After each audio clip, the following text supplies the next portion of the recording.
Irmãos, há 2 domingos nós demos início a uma série que nós nos propusemos a estudar toda a carta de Paulo aos Romanos. Estamos então lendo a carta de Paulo aos Romanos. Eu incentivei, desafiei a que a igreja leia também, acompanhando o que nós estamos estudando aqui.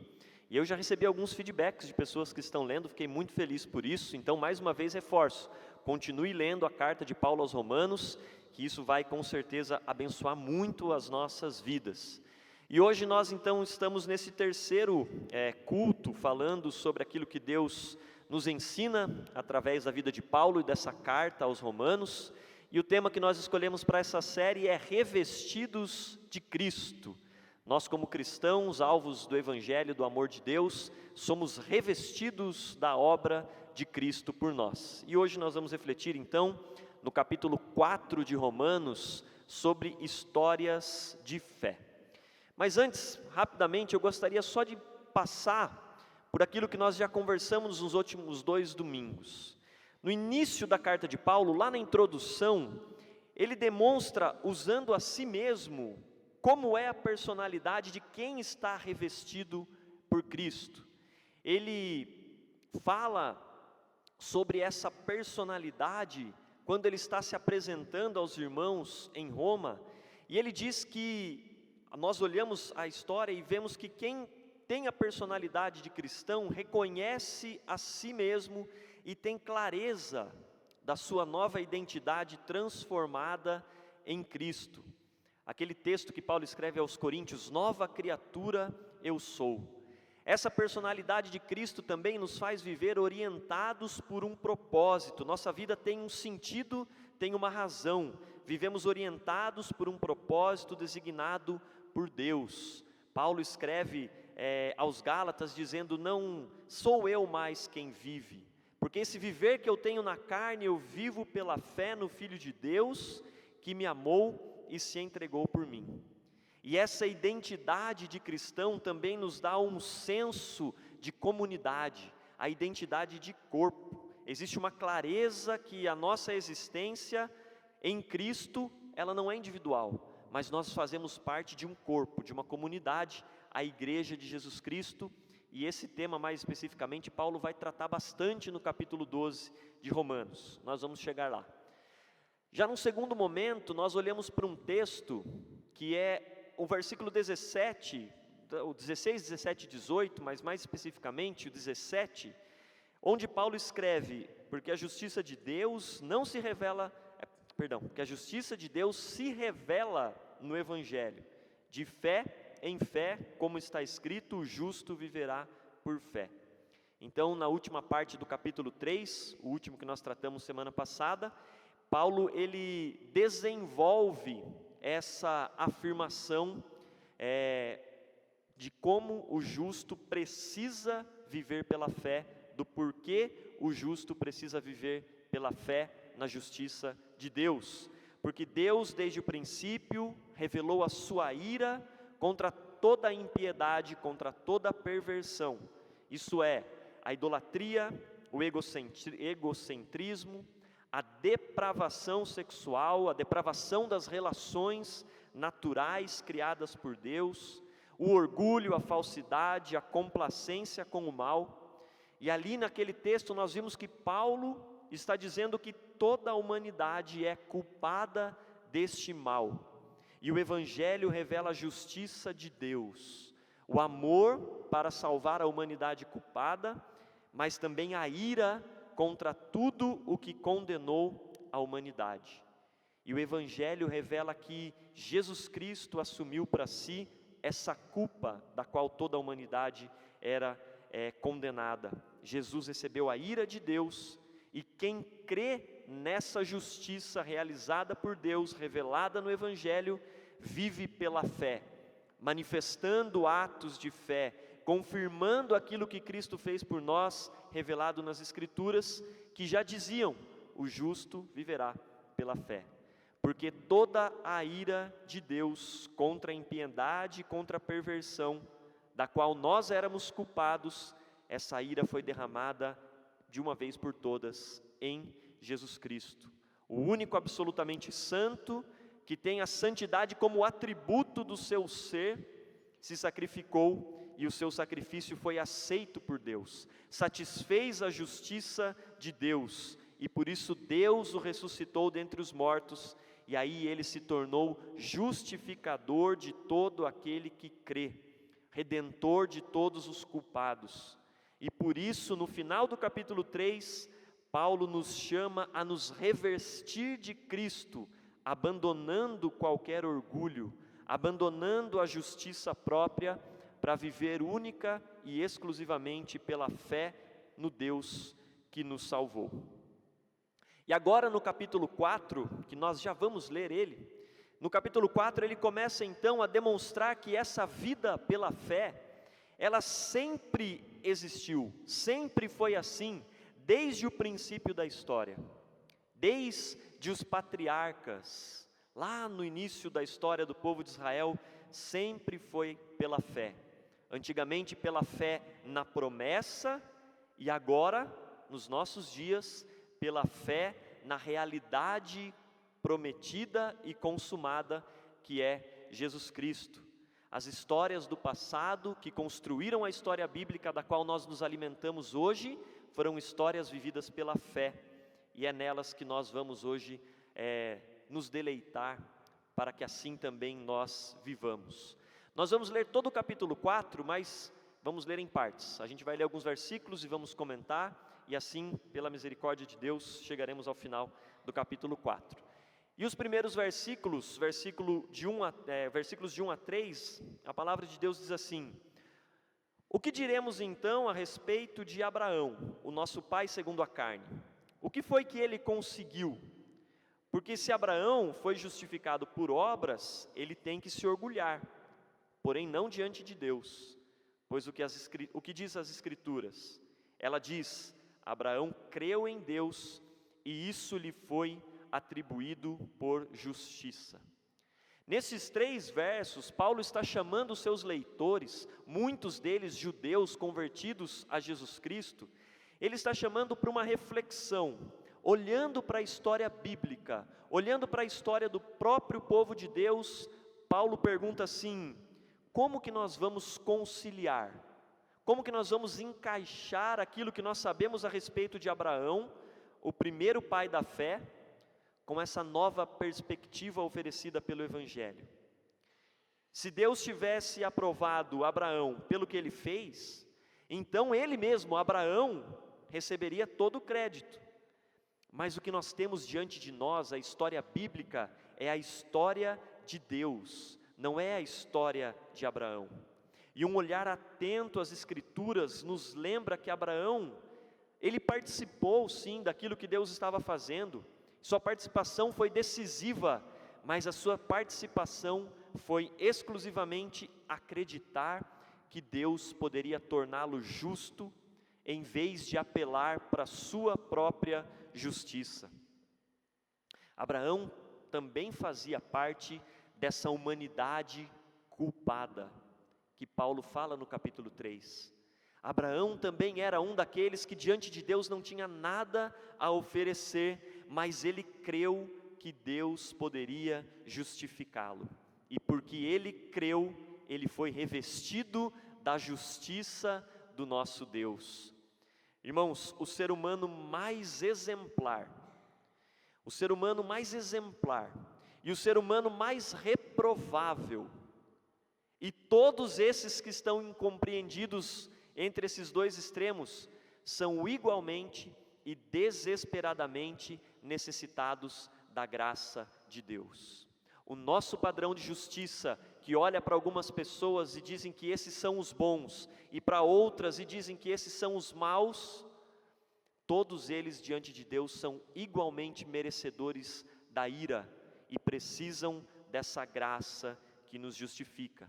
E Paulo está olhando para o Pai da fé para dizer isso para cada um de nós. E o capítulo 4 continua, agora os versículos 4 e 5, a palavra de Deus diz assim: ora, para quem trabalha, o salário não é considerado como um favor, mas sim como dívida. Mas para quem não trabalha, porém crê naquele que justifica o ímpio, a sua fé lhe é atribuída como justiça. Caramba, o que Paulo está querendo dizer aqui? Vamos tentar entender. Paulo está aqui estabelecendo uma lógica para poder fundamentar o seu ponto. O salário está para o trabalhador, presta atenção nisso, o salário está para o trabalhador como um pagamento e não um favor. Quem recebe o salário da sua empresa, do seu patrão, não está pedindo um favor, está recebendo aquilo que lhe é justo, ele trabalhou por aquilo. É a retribuição pelo seu esforço, pelo seu tempo, pela sua dedicação ao cumprir a tarefa. Mas, se o trabalhador reconhece a sua insuficiência, que é incapaz de cumprir a tarefa, que a tarefa está muito aquém, muito longe do seu alcance, e que essa tarefa só pode ser feita por Deus, e esse trabalhador confia que Deus o fará, essa confiança é o que deixa ele numa situação aceitável perante Deus, por causa de Deus e não por causa dele. Isso é a graça de Deus. A graça de Deus é derramada sobre culpados que creem que ele os justificará. A fé na justiça de Deus é a sua graça sendo derramada por nós. Continuando no capítulo 4, agora dos versículos, um trecho um pouco maior, do 6 ao 12. Paulo escreve assim: e é assim também com Davi, que declara ser bem-aventurado aquele a quem Deus atribui justiça, independentemente de obras. Esse texto nós lemos já no culto. Davi disse: bem-aventurados aqueles cujas transgressões são perdoadas e cujos pecados são cobertos. Bem-aventurado aquele a quem o Senhor jamais atribui pecado. Essa bem-aventurança vem apenas sobre os circuncisos, ou será que ela vem também sobre os incircuncisos? Porque dizemos, a fé foi atribuída a Abraão para justiça. Como, pois, lhe foi atribuída? Estando ele já circuncidado, ou sendo ainda incircunciso? Não foi no regime da circuncisão, mas quando ele ainda não havia sido circuncidado. E Abraão recebeu o sinal da circuncisão como um selo da justiça da fé que teve quando ainda não era circuncidado. E isso para que ele viesse a ser pai de todos os que creem, embora não circuncidados, a fim de que a justiça fosse atribuída também a eles. Ele é também pai da circuncisão, isto é, daqueles que não são apenas circuncisos, mas também andam nas pisadas de fé que teve Abraão, nosso pai, antes de ser circuncidado. Vamos lá, o que está dizendo nesse trecho que nós acabamos de ler? Primeiro, Paulo apresenta a perspectiva a partir de Abraão, e ele fala assim, olha, não é só Abraão. Davi também já desfrutava dessa perspectiva da justiça de Deus pela fé.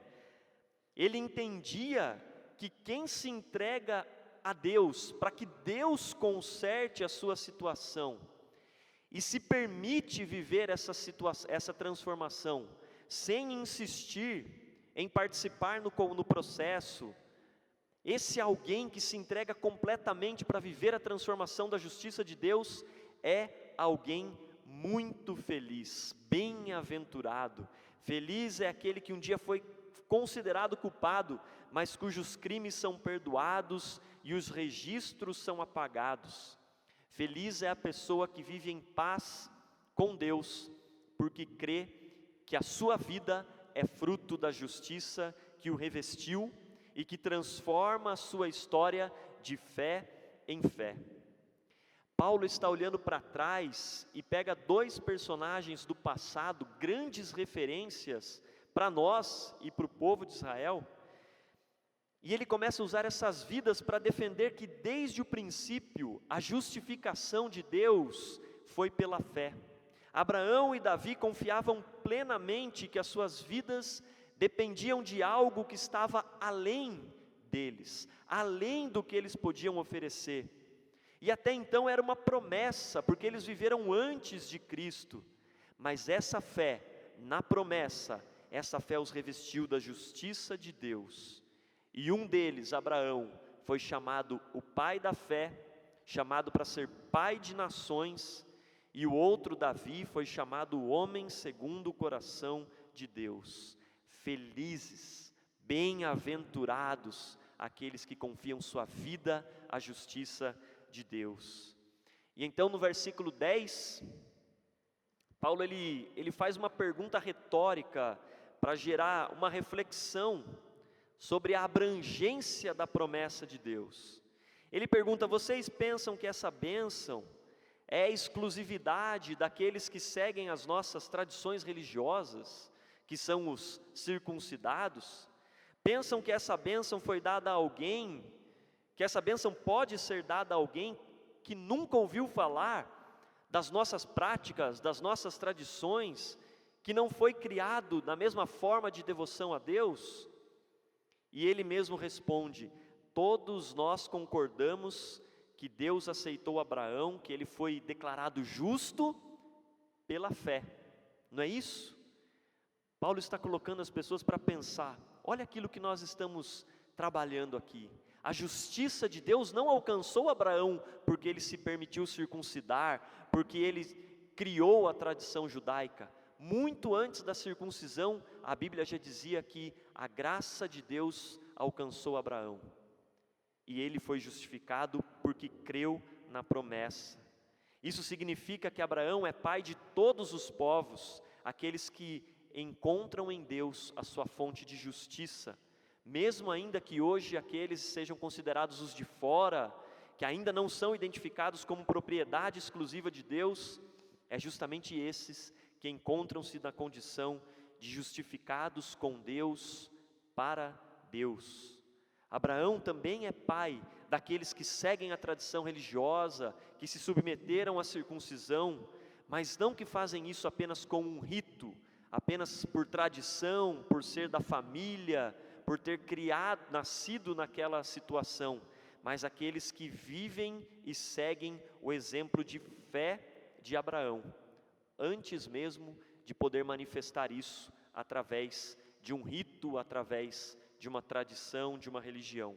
Felizes são os que confiam na justiça de Deus revelada no Evangelho, porque os seus atos não são mais esforços para se justificar, mas são atos que glorificam a Deus. Felizes são aqueles que não precisam mais trabalhar insanamente para conseguir a justiça de Deus, mas que reconhecem que essa justiça está em Cristo e que tudo aquilo que fazem é para a glória de Deus. Capítulo 4 continua então, a partir do versículo 13, a palavra de Deus diz assim: a promessa de que seria herdeiro do mundo não veio a Abraão ou a sua descendência por meio da lei, mas sim por meio da justiça da fé. Pois se os da lei é que são os herdeiros, anula-se a fé e se cancela a promessa. Porque a lei suscita ira, mas onde não há lei também não há transgressão. Essa é a razão porque provém da fé, para que seja segundo a graça, a fim de que a promessa seja garantida para toda a descendência, não somente a descendência que está no regime da lei, mas também a descendência que tem a fé que Abraão teve, porque Abraão é pai de todos nós. Como está escrito: eu o constituí por pai de muitas nações, diante daquele em quem Abraão creu, o Deus que vivifica os mortos e chama à existência as coisas que não existem. Abraão, esperando contra a esperança, creu, para vir a ser pai de muitas nações, segundo o que lhe havia sido dito, assim será a sua descendência.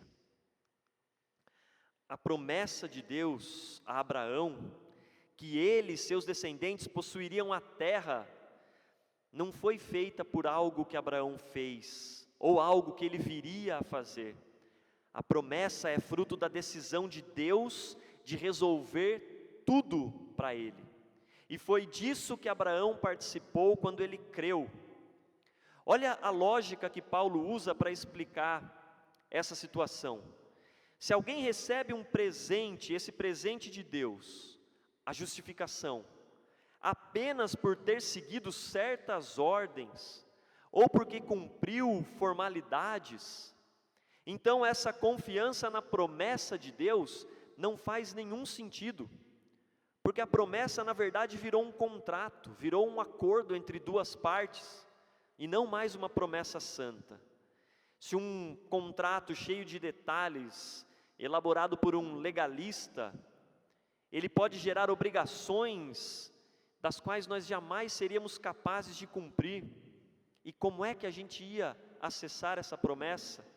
Mas se não existe um contrato, se o que existe é a promessa, e essa promessa é de Deus, nós não podemos então quebrar essa promessa, mas nós devemos crer naquilo que Ele prometeu.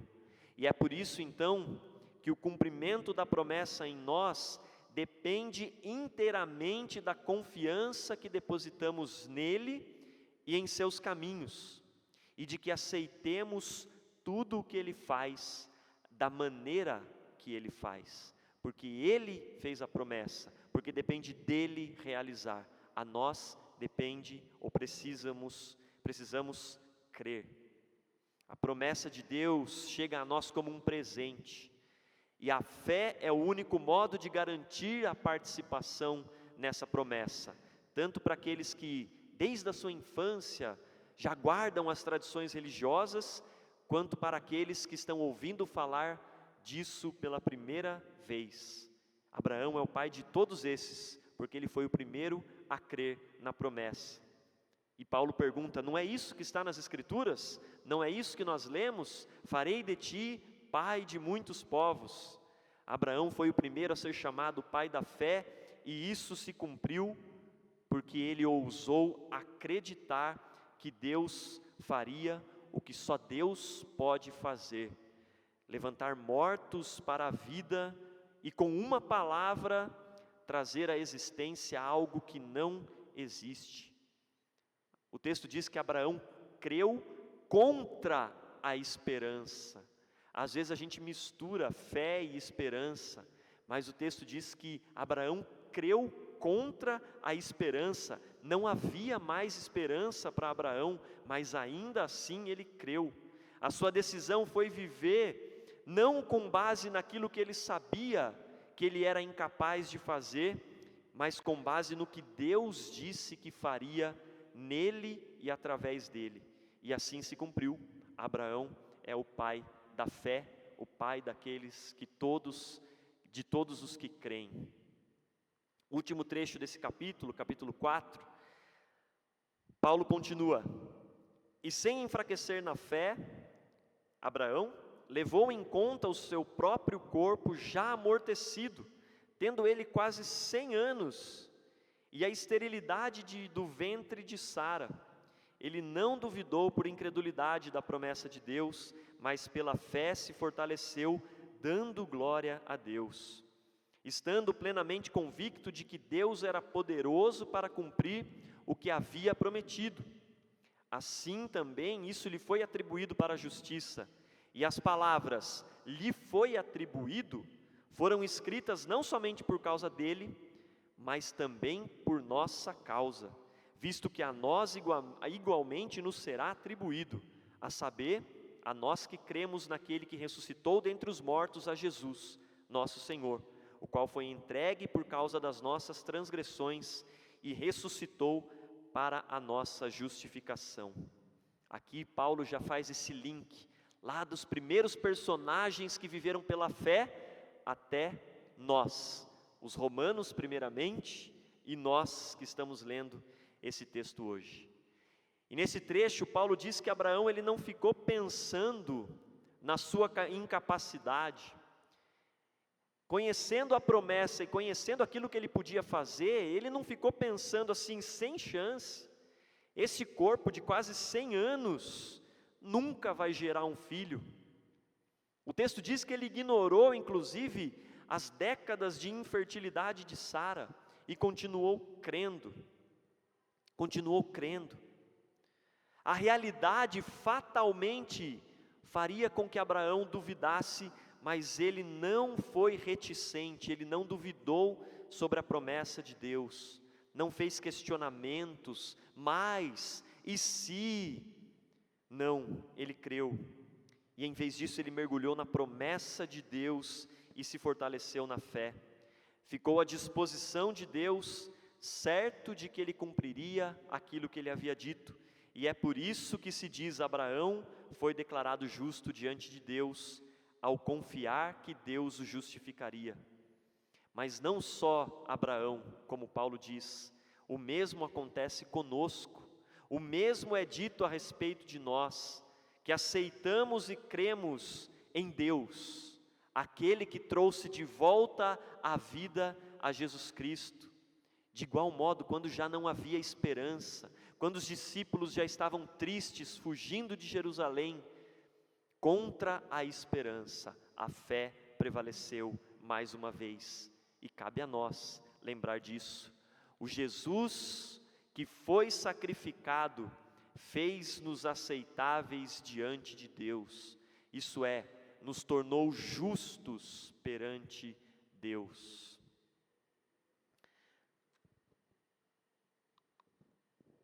Abraão creu na promessa, e não apenas creu, Abraão viveu por essa promessa. A vida de Abraão não se desvincula daquilo que ele cria, cada passo que ele dava, cada decisão tomada, tinha a ver com aquilo que ele ouviu a respeito de Deus, que ele ouviu do próprio Deus.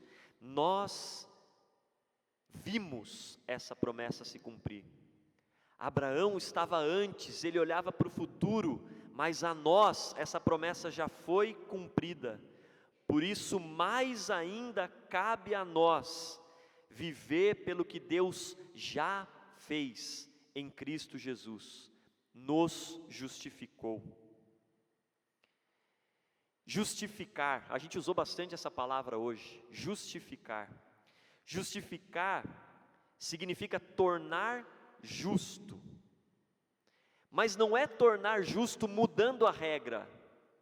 Para quem acompanha futebol ou outros esportes, as regras mudam sempre, e a gente fala uma coisa que antes não podia, era digno de uma penalidade, hoje já é justo, hoje pode, porque a regra mudou.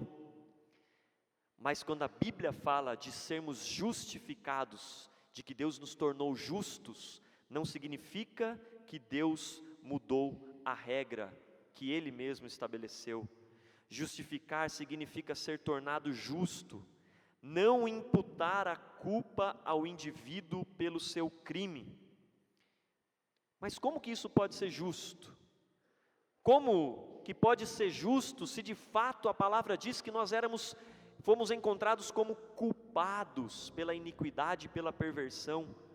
Como pode ser justo se o indivíduo cometeu atos condenáveis e é incapaz de pagar pelos seus atos? Ser justificado diante de Deus é exclusividade daqueles que depositaram toda a sua fé no Evangelho de Deus, que revela a sua justiça em Cristo. A justiça de Deus não foi negada, Deus não abriu mão da sua justiça, mas Ele a cumpriu em Jesus Cristo, porque ninguém, em toda a história da humanidade, ninguém foi e ninguém será tido como justo diante de Deus, por seus atos, pela sua religião, pela sua filosofia, por aquilo que defende ou por aquilo que combate.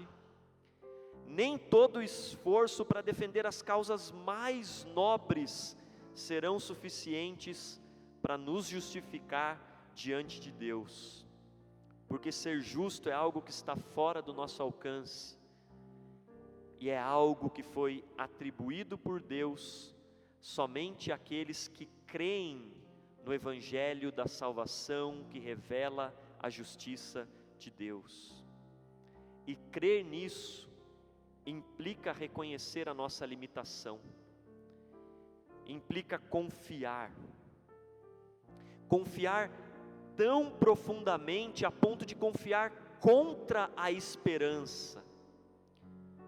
Porque esperança se baseia em probabilidades, em possibilidades. 1%, 0,5%, ainda há esperança. Mas quando não há probabilidade alguma, quando o percentual de sermos considerados justos é 0, isso é crer contra a esperança. E a justificação de Cristo alcança todos aqueles que reconhecem sua fragilidade e sua impossibilidade e confiam plenamente, profundamente a ponto dessa fé alcançar raízes e alimentar toda a nossa vida, os nossos pensamentos, nossos sentimentos, nossas decisões, e nós construímos uma vida baseada na fé, uma fé obediente ao que Jesus nos ensinou. A nossa história com Deus é construída não a partir do que nós fazemos por Ele, mas a partir do que Cristo fez por nós. A nossa história, ela é inteiramente ressignificada pela justificação. Não somos mais culpados, mas somos justos diante de Deus, não pelo que fizemos, mas pelo que Cristo fez por nós.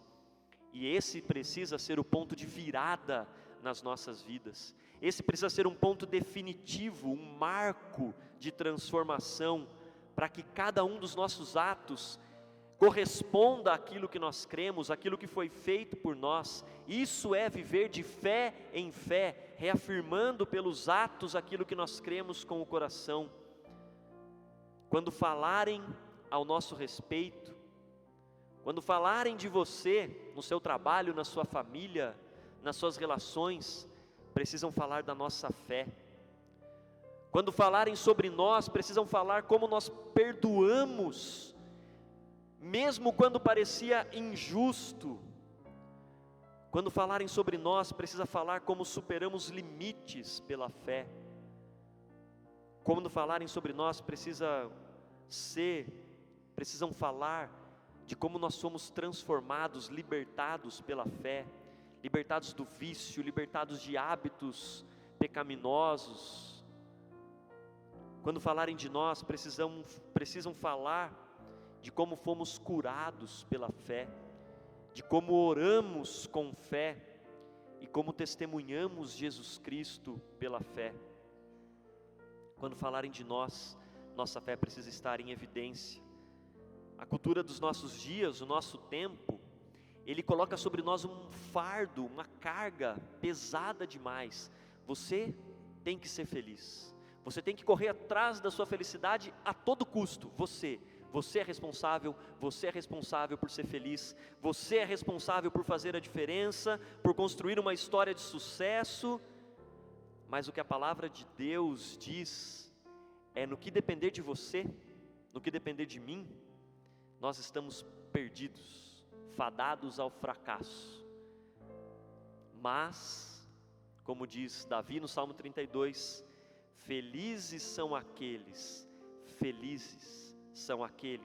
que têm os seus pecados perdoados e são justificados por Deus. São vidas que fazem a diferença na história. Todas as vidas que nós mencionamos aqui, hoje de manhã na aula da escola dominical, nós mencionamos alguns outros.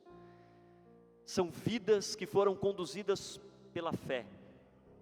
Abraão, Davi, Paulo, Lutero, Reformador, Calvino, Simonton. Nós comemoramos, o dia do presbiterianismo no Brasil. O missionário americano Simonton, que chegou no Brasil. Reverendo Eduardo Carlos Pereira, José Manuel da Conceição. Histórias que nos trouxeram até aqui hoje, da qual nós desfrutamos daquilo que eles plantaram. Foram vividas e construídas pela fé. E é lindo olhar o resumo, olhar uma síntese da vida dessas pessoas. Nós louvamos a Deus pela fé deles, mas cada decisão, em cada momento difícil da vida deles, cada vez que eles tiveram que abrir mão da própria vontade, que abrir mão dos seus sonhos, dos seus planos, abnegar de si mesmos, cada luta enfrentada, cada lágrima derramada, foi vivido pela fé, e fé naquilo que Jesus fez por eles, que valia a pena enfrentar, porque Deus cumpriu a promessa, e nós estamos aqui para honrar aquilo que Ele fez. E esses são exemplos que nós precisamos seguir. Nós olhamos para vidas e celebramos, nos alegramos, nos inspiramos, mas hoje é o tempo das nossas vidas testemunharem a fé. Como o Naná falou hoje de manhã na escola dominical, daqui 50 anos, que legado de fé nós deixaremos para os nossos netos, para os nossos filhos? Como contarão a nossa história de pessoas que caminharam por fé ou pelas próprias pernas e quebraram a cara? Esse é o exemplo que nós precisamos deixar. Histórias de fé foram escritas no passado, histórias de fé continuam sendo escritas hoje, e a nossa história precisa ser uma delas.